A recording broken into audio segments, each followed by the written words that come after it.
Hi வணக்கம். Welcome to my channel Swiss daily sunrise. எல்லோரும் எப்படி இருக்கீங்க? நான் நல்லா இருக்கேன்.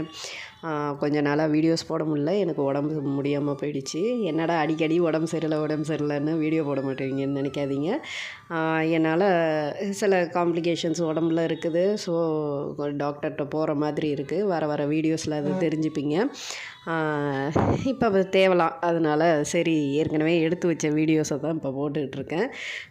எடிட் பண்ணி போடுறதுக்கே சிரமமாக போயிடுது. நிறைய ஒர்க் இருக்குது. அது வேறு கொஞ்சம் பிரச்சனையாக இருந்துகிட்ருக்கு. இது என்ன விலாகுன்னு பார்த்தீங்கன்னா, மதுரைக்கு கிளம்பிட்டு இருந்தோம். என் பொண்ணுக்கு ஜேஇ என்ட்ரன்ஸ் எக்ஸாம் நடந்தது. அங்கே மதுரையில் தான் போட்டிருந்தாங்க. அதனால் மொதல் நாளே கிளம்பி போயிட்டுருந்தோம். ப்ரிப்பேர்டாக எல்லாமே லஞ்சிலேருந்து எல்லாமே செஞ்சு கையில் எடுத்துக்கிட்டேன். வெளியில் ஏதாவது ஃபுட் பாய்சன் ஆகிட போகுதுன்னு, ஏன்னா எக்ஸாம் எழுத போகிறாங்கிறதுனால ப்ரிப்பேர்டாக போயிருந்தோம். எங்கள் ஊரை கொஞ்சம் லைட்டாக காமிக்கிறேன் பாருங்கள். நிறைய கோயில்கள் இருக்குது. கும்பகோணம்னாலே கோயிலுக்கு பேர் போன ஊர் தானே. காஞ்சிபுரத்துக்கு அடுத்தபடியாக கும்பகோணம் தான் கோயில்களுக்கு பேர் போன ஊர். நிறையா இருக்குங்க கோயிலுங்க. நீங்கள் வந்து பாருங்கள், அவசியம் எங்கள் ஊருக்கு வாங்க. அதே மாதிரி மகாமகம் எப்போ வருதுன்னு தெரியல. அது அந்த மாதிரி மகாமகம் வரும்போது அவசியம் வாங்க. எங்கள் ஊரில் ஒவ்வொரு மாதமும் ஒவ்வொரு விசேஷம் நடக்கும். என்ன கேட்டிங்கன்னா, கோயில்கள் அதிகமாக இருக்கிறதுனால பார்த்திங்கன்னா, ஒவ்வொரு மாதமும் ஒவ்வொரு விசேஷம் அங்கே இருந்துகிட்ருக்கும். நான் கல்யாணம் பண்ணிட்டு வந்த புதுசுலேயே அப்பா இவ்வளோ கோயில்களா, இவ்வளோ விசேஷம் நடக்குதுன்னு ஆச்சரியப்பட்டேன். சாரங்கபாணி கோயிலில் பார்த்திங்கன்னா, சித்திரை மாத தேர் வந்து பிரபலம், ரொம்ப பிரபலம். பெரிய தேர், அதாவது தமிழ்நாட்டிலேயே 3வது பெரிய தேருன்னு சொல்லுவாங்க. அது சித்திரை மாதம் தான் நடக்கும். சித்திரை மாதம் அவசியமாக உங்கள்கிட்ட காமிக்கிறேன் வீடியோ எடுத்து. முன்னாடியெல்லாம் இவ்வளோ எக்ஸாம்ஸ் எல்லாம் கிடையாது. அப்போல்லாம் வந்து என்ட்ரன்ஸ் வந்து இவ்வளோ அதிகமாகலாம் இருக்காது நாம் படித்த சமயத்துலலாம். ஆனால் இப்போ பசங்களுக்கு வந்து அவ்வளோ எக்ஸாம்ஸ் இருக்குது. எல்லாத்துக்குமே எக்ஸாம்ஸ் வைக்கிறாங்க. அதனால இந்த பசங்களுக்கு வந்து ரிலாக்ஸேஷனே கிடைக்க மாட்டேங்குது. ஸ்ட்ரெஸ் ஆகிடுறாங்க, அந்த மாதிரி ஆகிடுறாங்க. என் பொண்ணே சில சமயம் பார்த்திங்கன்னா அப்படியே டவுன் ஆகிடுவா. அதுக்கப்புறம் தேத்தி தான் நாங்கள் வந்து கொஞ்சம் கொஞ்சமாக கொண்டு வந்து படிக்கிற புள்ள. இத்தனைக்கும் நல்லா படிக்கிற ஸ்டூடெண்ட் தான், டாப்பரு. இதில் டாப்பர்ஸ்ன்னு வேறு தனியாக பிரித்து போட்டுடுறாங்க ஸ்கூல்ஸில். அப்போ இன்னும் மற்ற பசங்கள்லாம் என்ன நாலேஜ் இல்லாத பசங்களா, அந்த மாதிரி எல்லாமும் இப்போ வந்து எஜுகேஷனில் அந்த பாகுபாடு பார்க்குறாங்க. அப்போல்லாம் வீட்டிலையே நம்ம இன்டோர் கேம்ஸு, அவுட்டோர் கேம்ஸுன்னு நம்மலாம் நிறைய விளாடுவோம். ஆனால் இந்த குழந்தைங்களுக்கு அதெல்லாம் என்னன்னே தெரியல. என்னன்னு கேட்டால், கேம்ஸுனால் என்னடான்னு கேட்டால் ஷட்டிலு அந்த மாதிரி தான் பார்க்குறாங்களே ஒழிய, நாமெல்லாம் விளாண்ட அந்த கல்லாங்கா, பல்லாங்குழி, அப்புறம் வந்து கிட்டிப்புல், இதெல்லாம் வந்து யோசிக்கும் போது எனக்கெல்லாம் அவ்வளோ சந்தோஷமாக இருக்கும். பசங்களுக்கு அதெல்லாம் அதை பற்றியே நாலேஜ் இல்லை, தெரியல. அப்படின்னா என்னன்னே தெரியல. ஆனால் நாங்கள் வந்து கற்றுக் கொடுத்துருக்கோம். எப்படின்னா கல்லாங்கா, அந்த பல்லாங்குழி, இந்த மாதிரி விஷயங்கள்லாம் என் குழந்தைங்களுக்கு தெரியும். பட் இந்த கிட்டிப்புல், அந்த மாதிரி விஷயம்லாம் அதுங்களுக்கு வந்து சில்லிக்கோடு இதெல்லாம் விளாடுவோம். அதெல்லாம் வந்து அப்படின்னா என்னம்மான்னு கேட்குறாங்க. அந்த மாதிரி ஆயிடுச்சு இப்போ. நைட்டு மதுரை ரீச் ஆகிட்டோம். அங்கே ரூம் புக் பண்ணி வச்சுருந்ததுனால அங்கே தங்கிட்டோம். அங்கே தங்கிட்டு அதுக்கப்புறம் மார்னிங் எழுந்திரிச்சி ஒரு 7 o'clock மாதிரி காலேஜ் போயாச்சு, பாப்பா என்ட்ரன்ஸ் எழுதுறதுக்கு. அங்கே நான் ஏற்கனவே ப்ரிப்பேர்டாக போயிருந்ததுனால பிரேக்ஃபாஸ்ட் எல்லாம் நானே எடுத்துகிட்டு போயிருந்தேன். அதை தான் ஊட்டி விட்டுட்ருந்தேன் அவளுக்கு. மார்னிங் வந்து அவளுக்கு பிரேக்ஃபாஸ்ட்டு கொடுத்துட்டு அதுக்கப்புறம் அவளை காலேஜ் உள்ளார அனுப்பிட்டு நாங்கள் அதுக்கப்புறம் அங்கேயே காலேஜில் கொஞ்ச நாளே வளர்த்திட்டு இருந்தோம். என் பெரிய பொண்ணு சாப்பிட்ற விஷயத்தில் டல்லு தாங்க. படிக்கிற விஷயத்தில் கெட்டி, ஆனால் சாப்பிட்ற விஷயத்தில் ரொம்ப டல்லு. அதனாலேயே சரின்ட்டு நான் ஊட்டி விட்றது தான் வழக்கம். ஏன்னா சாப்பிட மாட்டா சரியாக. எனக்கெல்லாம் எங்கள் அம்மாலாம் ஊட்டி விட்டதே கிடையாதுங்க. உதப்பாங்க எங்கள் அம்மாலாம். அப்படி தான் வளர்ந்தோம். ஆனால் இப்போ உள்ள பசங்க பாருங்கள், படிப்புன்னு படிப்புலையே தான் மூழ்கி கிடக்குறாங்களே ஒழிய, நல்ல சாப்பாடு சாப்பிட்டோம், உடம்ப தேற்றணும், நல்லா இருந்தோம், போனோம், அந்த நினப்பெல்லாம் கிடையவே கிடையாது. அவளை கேட்டால், நான் முன்னுக்கு வரணுமா, நான் படிக்கணும்ல, நான் படித்தா தானே உனக்கு பெருமை அப்படி இப்படின்னு பேசுவாள். நீ படித்தாலும் பெருமை, அதே மாதிரி சாப்பிட்டாலும் எனக்கு மனசு திருப்தியாக இருக்கும்டா அப்படின்னு சொல்லுவேன். அதுக்கப்புறம் இவளை எக்ஸாமுக்கு அனுப்பி வச்சுட்டு நாங்கள் டீ குடிக்க போயிட்டோம் கேன்டீனுக்கு. அப்படியே டீ குடிச்சிட்டு நாங்கள் படியில் கதை பேசிக்கிட்டு ஒரு 2-3 மணி நேரம் அங்கேயே ஸ்பெண்ட் பண்ணணும். இது வந்து எங்களோட ஃப்ரெண்டு வீட்டில் வளர்க்குறாங்க. இவன் பேர் ப்ரூனோன்னு பேர் இந்த நாய்க்கு. அவ்வளோ சூப்பராக இருந்ததுங்க. இதே மாதிரி தான் நாங்களும் வளர்த்தோம். அது இப்போ எங்கள்கிட்ட இல்லை. அன்ஃபார்ச்சுனேட்லி நாங்கள் வந்து அதை சேல் பண்ணிட்டோம், வேறு வழி இல்லை. அது ஆக்சுவலாக இறந்தும் போச்சு. அதே மாதிரி நைட்டு எல்லார் வீட்டுக்கும் நாங்கள் போயிட்டு எல்லார் கூடயும் பேசிவிட்டு கேஎஃப்சிக்கு போயிட்டோம். கேஎஃப்சிக்கு தான் போகணுன்னு அடம் பிடிச்சி, எனக்கு பிடிக்கவே இல்லைங்க. எனக்கு என்னமோ அந்த கேஎஃப்சி இதெல்லாம் ரொம்ப பிடிக்கவே பிடிக்காது. பிள்ளைங்களுக்காக போய் சாப்பிட்டோம் நாங்கள். அதுக்கப்புறம் அடுத்த நாள் மார்னிங் திருப்பரங்குன்றம் தான் போனோம். அங்கே தான் நீங்கள் இப்போ பார்த்துக்கிட்ருக்கீங்க. அங்கே போயிட்டு சரி கூட்டம் உள்ளார நுழையவே முடியல. இருந்தாலும் போய் பார்த்துட்டு அதுக்கப்புறமா வந்து வழக்கம் போல் தான் இந்த பிள்ளைங்க இந்த கடைக்கண்ணி எல்லாம் பார்த்தாங்கன்னா உடனே எனக்கு வந்து இதை வாங்கி கொடுமா, அதை வாங்கி கொடுமா அப்படி இப்படிங்குவாங்க.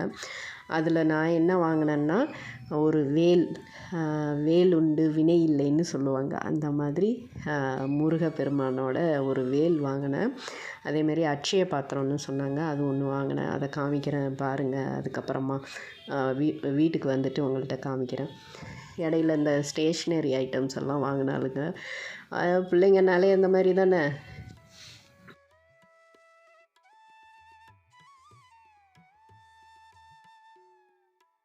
அதுக்கப்புறம் கோயிலெலாம் பார்த்து முடிச்சுட்டு கும்பகோணம் கிளம்பிட்டோம். கும்பகோணம் போகிற வழியில் தான் இதெல்லாம் பார்த்துக்கிட்டு வந்தோம்.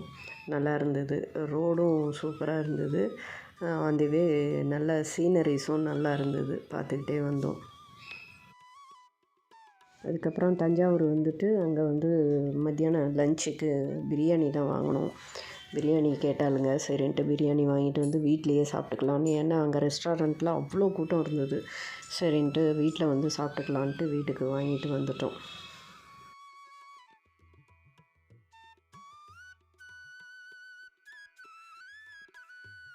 அந்த மண்பானைலாம் வச்சுருந்தாங்க, சேல்ஸ் பண்ணிகிட்டு இருந்தாங்க. அதை பார்த்தோன்னே எனக்கு தான் ஆசை வந்துருமா. உடனே எங்கள் வீட்டுக்காரங்களே காரை நிறுத்திட்டாங்க. நான் கேட்குறதுக்கு முன்னாடியே காரை நிறுத்திட்டாங்க. ஏன்னா எனக்கு ரொம்ப பிடிக்கும்னு சொல்லிட்டு. உடனே அங்கே வந்து எல்லாம் வாங்கினதெல்லாம் வீட்டில் வந்து காமிக்கிறேன் பாருங்கள். சூப்பராக இருந்தது. அதேமாரி அந்த பையனும் எனக்கு ஃப்ரீயாக ஒரு டீ கப்பும் கொடுத்தாப்புல. நான் வாங்கிட்டு அதுக்கப்புறம் கும்பகோணம் வந்துட்டோம்.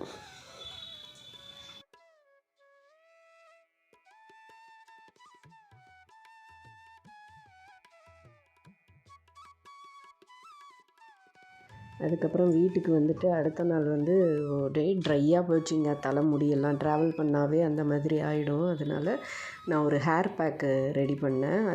அதை நீங்களும் ட்ரை பண்ணுங்கள். சூப்பராக இருக்கும். நல்ல பச்சை பால், திக்கான பச்சை பால் எடுத்துக்கிட்டு அது ஒரு லெமன் புழிஞ்சிக்கணும். நல்லா புழிஞ்சிக்கிட்டு அதை வந்து நல்லா மிக்ஸ் பண்ணிக்கோங்க.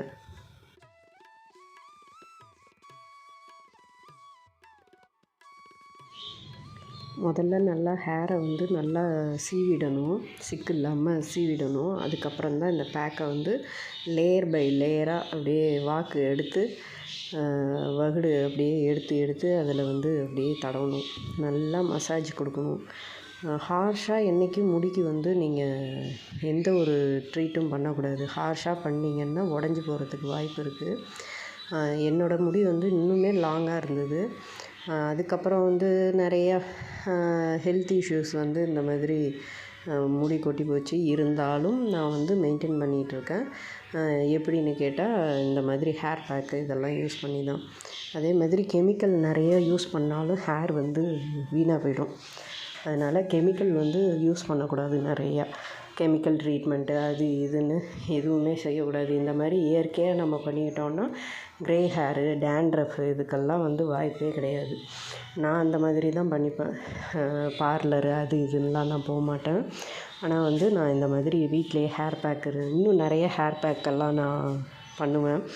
அதை வரப்போகிற வீடியோஸ்லலாம் நான் வந்து உங்களுக்கு அப்டேட் பண்ணுறேன். நல்லா இந்த ஹேர் பேக்கை ஸ்கேல்ப்லலாம் நல்லா மசாஜ் கொடுத்து தடவிட்டு ஹேர் டிப்பு வரைக்குமே போடணும்.